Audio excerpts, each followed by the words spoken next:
Πριν ξεκινήσει το βίντεο, θέλω να ευχαριστήσω όλα τα μέλη του καναλιού που βοηθούν το έργο μας εδώ, στην πρακτική σκέψη, έμπρακτα κάθε μήνα με τις δωρεές τους. Αν επιθυμείς και εσύ να βοηθήσεις την προσπάθειά μας για έρευνα και μετάδοση της γνώσης, πάτα το κουμπάκι συμμετοχή κάτω από το βίντεο ή εναλλακτικά τον σύνδεσμο της PayPal στην περιγραφή του βίντεο.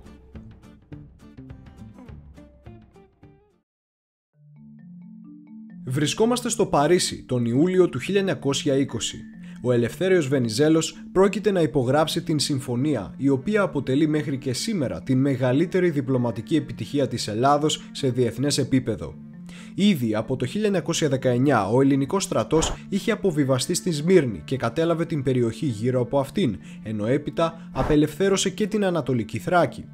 Η Θράκη πλέον θα ήταν εξ ολοκλήρου ελληνική, ενώ για την Σμύρνη θα προβλεπόταν ένα καθεστώς ελληνικής επικυριαρχίας για 5 χρόνια και στο τέλος οι κάτοικοί της θα αποφάσιζαν αν θέλουν να προσαρτηθεί η περιοχή τους στην Ελλάδα με δημοψήφισμα. Ενδιαφέρουσα συμφωνία, αλλά γιατί συνέβη? Η Τουρκία ήταν από τις ηττημένες χώρες του Πρώτου Παγκοσμίου Πολέμου και έπρεπε να πληρώσει και αυτή το τίμημα της ήττας. Έτσι, οι σύμμαχοι αποφασίζουν να διαμελήσουν την κάποτε ισχυρή Οθωμανική Αυτοκρατορία και να την μοιραστούν. Χάρη στις διπλωματικές κινήσεις του Βενιζέλου και η Ελλάδα βρισκόταν στο πλευρό των νικητών και είχε κομμάτι από την πίτα. Η εκστρατεία στην Ουκρανία, μάλιστα, που προηγήθηκε κατά των κομμουνιστών και η συμμετοχή της Ελλάδας σε αυτήν έδωσε την δυνατότητα στην χώρα να καλύψει την απουσία της από τον Πρώτο Παγκόσμιο Πόλεμο και να διεκδικήσει τα όσα ήθελε. Η Τουρκία, από την άλλη, ήταν διχασμένη μεταξύ Κεμαλικών και Σουλτανικών. Ο στρατός της είχε διασκορπιστεί και όλος ο στόλος της είχε δοθεί στους συμμάχους ως λάφυρο. Απέναντίας η Ελλάδα, από το 1917 που λαμβάνει την εξουσία ο Βενιζέλος, ως και το 1920 όταν και ετοιμάζονται τα πράγματα για την Μικρασιατική εκστρατεία, είχε ένα εμπειροπόλεμο οργανωμένο στράτευμα, υψηλό ηθικό και αποφασισμένη ηγεσία. Ποιο ήταν λοιπόν το σχέδιο του Βενιζέλου? Πάμε να το αναλύσουμε.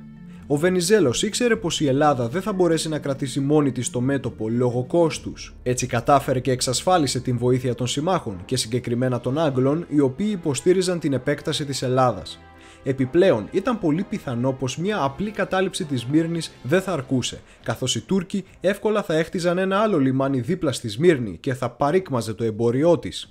Σκοπός λοιπόν ήταν ο έλεγχος της περιοχής αυτής να λειτουργήσει ως πρόσχημα για την περαιτέρω απελευθέρωση όλων των παραλίων. Ο Βενιζέλος ήθελε να προλάβει τις διαθέσεις της Ιταλίας που κατήχε μέρος της Νότιας Μικράς Ασίας και γι' αυτό ζήτησε εσπευσμένα να πάει ο ελληνικός στρατός πρώτος στα δυτικά παράλια πριν έρθουν οι Ιταλοί. Αυτά σε πρώτη φάση. Σε δεύτερη φάση προβλεπόταν η δημιουργία μιας ποντιοαρμενικής δημοκρατίας, η οποία θα οργάνωνε στρατό και θα πίεζε από τα δεξιά της Τουρκίας, ενώ η Ελλάδα από τα αριστερά της. Συνάμα, μόλις θα τελείωνε η ιστορία με την Τουρκία, η Ελλάδα θα ζητούσε την προσάρτηση της Βορειοϊππήρου, της Ανατολικής Ρωμυλίας, των Δωδεκανήσων και της Κύπρου, για να ολοκληρωθεί το πάζελ του ελληνισμού και να μην βρίσκονται πια ελληνικές πατρίδες υπό ξένη κατοχή. Η Ελλάδα τότε αριθμούσε περίπου 5,5 εκατομμύρια κατοίκους. Αναμεταξύ τους βρίσκονταν περίπου 500.000 μουσουλμάνοι, 100.000 Σλαβόφωνοι, 30.000 Αλβανόφωνοι και περίπου 60.000 Εβραίοι. Κρατήστε το αυτό για αργότερα, γιατί θα μας χρειαστεί. Από την άλλη πλευρά του Αιγαίου, στην Ανατολική Θράκη, την Κωνσταντινούπολη και όλη την Μικρά Ασία, υπήρχαν περίπου 2,5 εκατομμύρια ελληνικές ψυχές, που από το 1915 δέχονταν γενοκτονικές διώξεις από τους Τούρκους, επειδή θεωρούνταν κίνδυνος για την αυτοκρατορία. Οι Έλληνες είχαν ξεκάθαρα ιστορικά δικαιώματα στην Μικρά Ασία, αφού βρίσκονταν εκεί ήδη από τον πρώτο ελληνικό αποικισμό του 11ου με τέλη 9ου αιώνα π.Χ., δηλαδή περίπου 3.000 χρόνια, και το γεγονός πως οι ζωές τους κινδύνευαν έκανε επιτακτική την ανάγκη οι περιοχές τους να συμπεριληφθούν στο ελληνικό κράτος ή εν πάση περιπτώσει να μην βρίσκονται εντός του τουρκικού κράτους. Στον πολιτικό τομέα όμως υπήρχε το ζήτημα των εκλογών. Το 1917, όταν ήρθε ο Βενιζέλος ξανά στην εξουσία με επέμβαση της Αντάντ, η χώρα κήρυξε απευθείας τον πόλεμο κατά των κεντρικών δυνάμεων και η Βουλή του 1915 επέστρεψε χωρίς εκλογές. Αυτό συνέφερε τον Βενιζέλο γιατί το 1915 είχε πλειοψηφία στο κοινοβούλιο, αλλά δεν συμβάδιζε με το πολίτευμα. Πλέον η Ζόμπι Βουλή διοικούσε επί 5 χρόνια και γι' αυτό τον λόγο της ανάστασής της ονομάστηκε Βουλή των Λαζάρων. Οπότε, αφού ο Βενιζέλος διευθέτησε το ζήτημα της συνθήκης των Σευρών, ήθελε να δει αν ο λαός θα εγκρίνει την πολιτική του μέσω των εκλογών. Αυτό δεν πήγε και πολύ καλά όμως. Συνοπτικά, στην ήττα του Βενιζέλου έπαιξαν ρόλο διάφοροι παράγοντες. Αρχικά, το γεγονός πως οι αλλοεθνείς εντός Ελλάδος, όπως σημειώσαμε πριν, υποστήριξαν την παράταξη των βασιλοφρόνων που προπαγάνδιζε να σταματήσει ο πόλεμος, και αφού αυτό συνέφερε για παράδειγμα την Τουρκία, οι μουσουλμάνοι ψήφισαν τους βασιλικούς.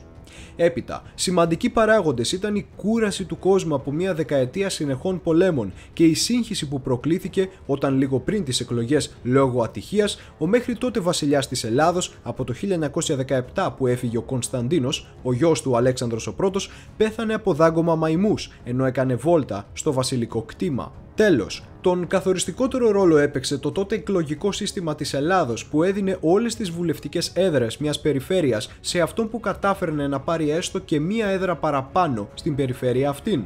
Οπότε, οι βασιλικοί κατάφεραν να έχουν πλειοψηφία σε Θεσσαλονίκη, όπου ζούσαν οι περισσότεροι αλλοεθνείς, και στην Αθήνα, όπου ζούσαν οι περισσότεροι βασιλόφρονες, και έτσι παρόλο που ο Βενιζέλος πήρε περίπου 7.000 ψήφους παραπάνω, οι αντίπαλοι του σχημάτισαν κυβέρνηση, αφού κέρδισαν τις περιφέρειες που δίνουν περισσότερες έδρες. Με αυτόν τον τρόπο οι βασιλικοί ξαναέρχονται στην εξουσία και το πρώτο πράγμα που κάνουν είναι να φέρουν τον ανεπιθύμητο στους συμμάχους βασιλιά Κωνσταντίνο ξανά στην Ελλάδα. Γίνεται δημοψήφισμα για την επαναφορά του Κωνσταντίνου, στο οποίο ο βασιλιάς κερδίζει με 99%. Οι σύμμαχοι εξοργίζονται για την προδοσία της Ελλάδος και η Γαλλία και η Ιταλία πλέον βρίσκουν αφορμή να ταχθούν ανοιχτά κατά τη συνθήκη των Σευρών και αρχίζουν να αληθορίζουν προς τον Κεμάλ. Συνάμα, έρχεται τώρα η σειρά των βασιλικών να χτυπήσουν τους Βενιζελικούς για την Βενιζελική δικτατορία που βίωναν από το 1917 και καθερούν όλους τους Βενιζελικούς αξιωματικούς από τον στρατό και βάζουν δικούς τους. Προφανώς όμως το ζήτημα της Μικράς Ασίας δεν είχε εξαφανιστεί και έτσι οι βασιλικοί αθετούν την υπόσχεσή τους προς τον λαό πως ο πόλεμος θα σταματήσει. Όμως, το στράτευμα είναι ακόμα περισσότερο διχασμένο πλέον. Κομμουνιστές στρατιώτες στο μέτωπο προσπαθούν να πείσουν τους συναδέλφους τους πως ο πόλεμος πρέπει να σταματήσει και αρχίζουν ξανά διαπραγματεύσεις μεταξύ Ελλάδος και συμμάχων ως και τα μέσα του 1921, δίνοντας έτσι στον Κεμάλ χρόνο να προετοιμαστεί για την τελική σύγκρουση. Ο Κεμάλ εξοπλίζει αντάρτικες ομάδες για να χτυπούν την περιοχή της Σμύρνης, οι οποίες υποστηρίζονταν από την Ιταλία.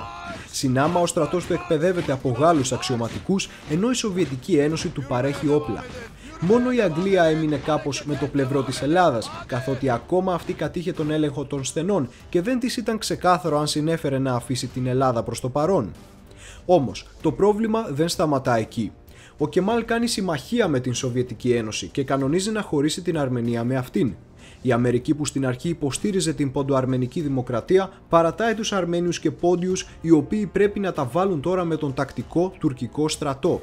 Αποφασίζεται λοιπόν τον Μάιο του 1921 να ξεκινήσει η μεγάλη επίθεση για προέλαση προς την Άγκυρα. Το σχέδιο είναι ότι είχε σκεφτεί και ο Βενιζέλος. Αφού τα παράλια και η περιοχή της Σμύρνης είχαν ασφαλιστεί, πρέπει να υπάρξει καταστροφή του ανεφοδιασμού των Τούρκων, κύκλωσή τους και να επιβληθεί η συνθήκη των Σευρών δια των όπλων.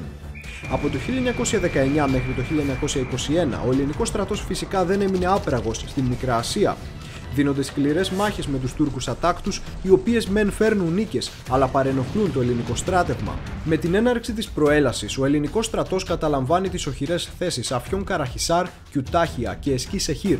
Έτσι σχηματίζεται μια γραμμή άμυνας που θα κύκλωνε τους Τούρκους εν τέλει στην Άγκυρα και θα συνέβαλε στην κατάληψή της.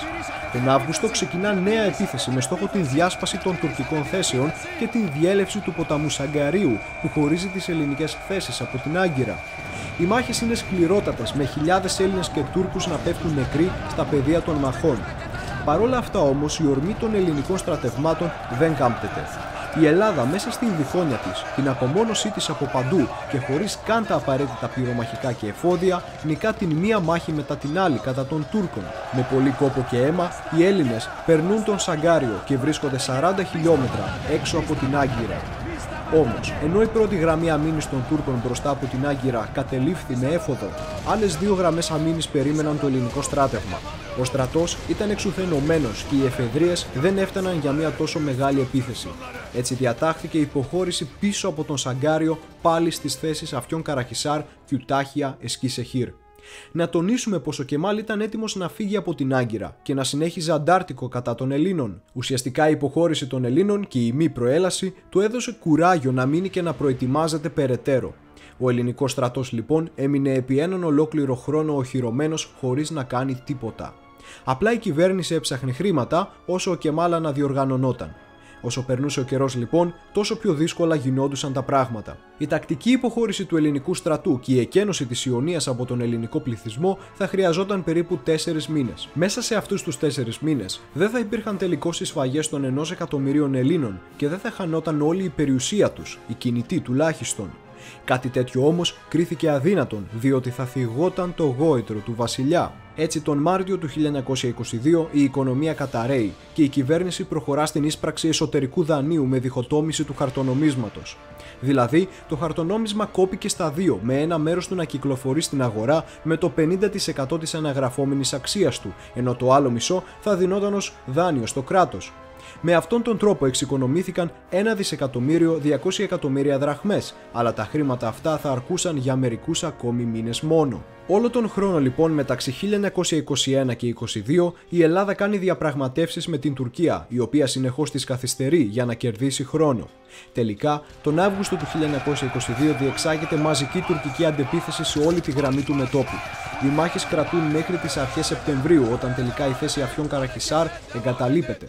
Τότε όλος ο ελληνικός στρατός, προκειμένου να μην κυκλωθεί, κάνει άτακτη υποχώρηση και το στράτευμα διαλύεται με σκοπό να φύγει από την Μικρά Ασία. Η απερισκεψία των βασιλικών να οργανώσουν πολιτοφυλακές και γραμμές άμυνας οδήγησαν στην πτώση του μετώπου. Η εκστρατεία είχε πια χαθεί. Ο στρατός υποχωρεί σε πλήρη αταξία.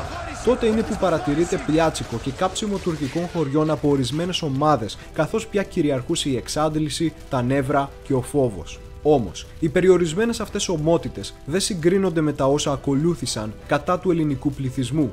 Σκοπός του Κεμάλ πλέον ήταν η εξαφάνιση των Ελλήνων από την Μικρά Ασία. Μαζί με τον ελληνικό στρατό φεύγουν εκατοντάδες χιλιάδες προσφύγων προς την αδύναμη πια Ελλάδα. Παρ' όλα αυτά όμως, οι Τούρκοι σφάζουν περίπου 1 εκατομμύριο Έλληνες της Ιωνίας, πυρπολώντας όλες τις ελληνικές πόλεις και χωριά.